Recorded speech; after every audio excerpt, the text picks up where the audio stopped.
One of the most remarkable aspects of the Senate GOP's Graham Cassidy healthcare bill is that it cuts billions in funding to the mostly blue states that expanded Medicaid under Obamacare and gives money to the mostly red states that refused to do so. The biggest cuts per person, according to the Center on Budget and Policy Priorities and the New York Times, are in the blue states of Oregon, Vermont, Massachusetts, New York, and Delaware, while the biggest gains go to the red states of Mississippi, Alabama, Kansas, South Dakota, and Texas.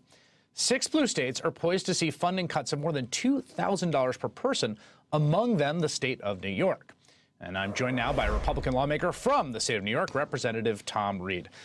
Representative Reed, I wanted to show you what Chris Christie and your a regional neighbor and a Republican and an ally of the president had to say about this bill. Take a listen.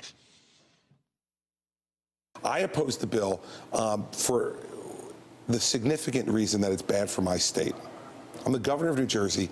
This bill will cut $4 billion in Medicaid funding to the people of my state. I can't be in favor of that. And here's what your colleague in New York, Peter King, said. Right now, I don't see how I could vote for it. It's extremely damaging to New York. How would you be able to vote for it if that math pertains? Well, obviously, I share that concern by Governor Christie and Pete King, but at the end of the day, when we look at the issue of Obamacare and the premiums going up, deductibles going up, people are suffering. And so what I'm hoping we can do is maybe, if this doesn't go forward, which I don't think it will in the Senate, we can maybe take a bipartisan, work across the aisle in sincere faith to get to the issue of health care costs in America. I believe that's going to be the outcome, and that's where I'd like to see this debate go. So I just want to be clear here. So I mean, if this were to happen, and I just want to make it clear, this isn't some sort of panic among the media class. I mean, Lindsey Graham said into a microphone, Paul Ryan told me we pass it. If the Senate passes it, the House will pass it. You may have to vote for this in like a few days. Sure. You know, obviously, I don't take a position until I've actually had a chance to read the final bill. I think that's very important when you legislate. But at the end of the day, I don't think that's going to happen. I think what we're seeing here is a lot of politics. I'm about trying to get to solutions for the people back home.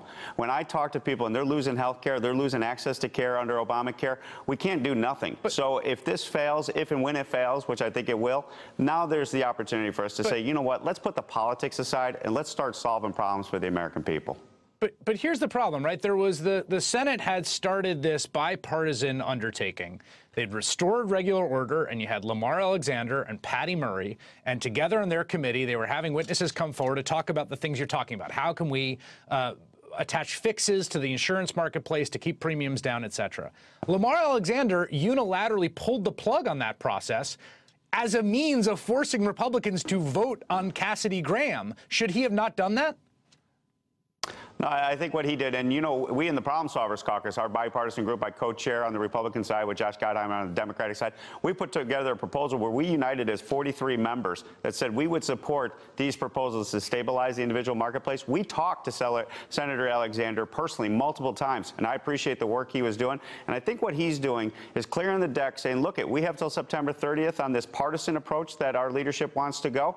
And when that fails, I don't think a senator like Senator Alexander or Senator Murray are going to just allow people to suffer. And that's my hope, as the outcome of this ultimately will come down, is that we can focus on the people back home rather than the politics that have gotten us into this partisan divide we see today. Can you explain to me why you seem so? I feel like you have information I don't have. You're an actual Republican member of Congress. This is obviously this is your work, and this is very important. It's important to you and your constituents. You seem far more confident this thing is going to fail in the Senate than the people that I've been talking to. Why do you have that confidence?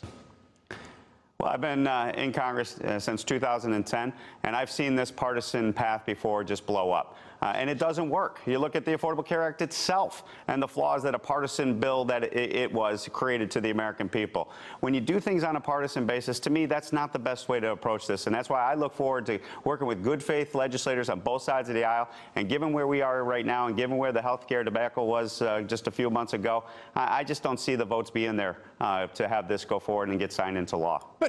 But correct me if I'm wrong, you did vote yes on the AHCA, which was an entirely partisan vote, right? Well, I did, because that moved the ball for our people back home. In that bill that I supported in the House, for example, we were going to alleviate about 70% of our local people's tax bills that they pay each and every day. And I'll tell you, we're a struggling district. Our average income is about $28,000, and to have that type of tax relief is significant on top of the other reforms we were advocating for. That was my favorite feature of the AHCA, the so-called Buffalo buyout, in which Medicaid payments were shifted to New York City, actually, where I happen to live, away from districts like your own, which, good for you. You delivered for your people. But isn't that now happening to you on the wrong end with this? I mean, what we're seeing is something that looks like that, but instead of being on the right end of it, which is fighting for the people in your district to make sure they're paying less in property taxes to fund the state's Medicaid, what you're looking at is a net outflow of money from the people you represent to people that live in Texas and Alabama.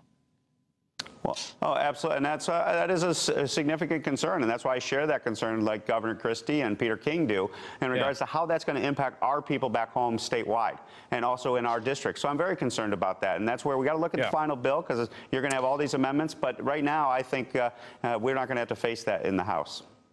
We'll see. Representative Tom Reed, thanks for making time tonight. I really appreciate it. I appreciate being on, Chris.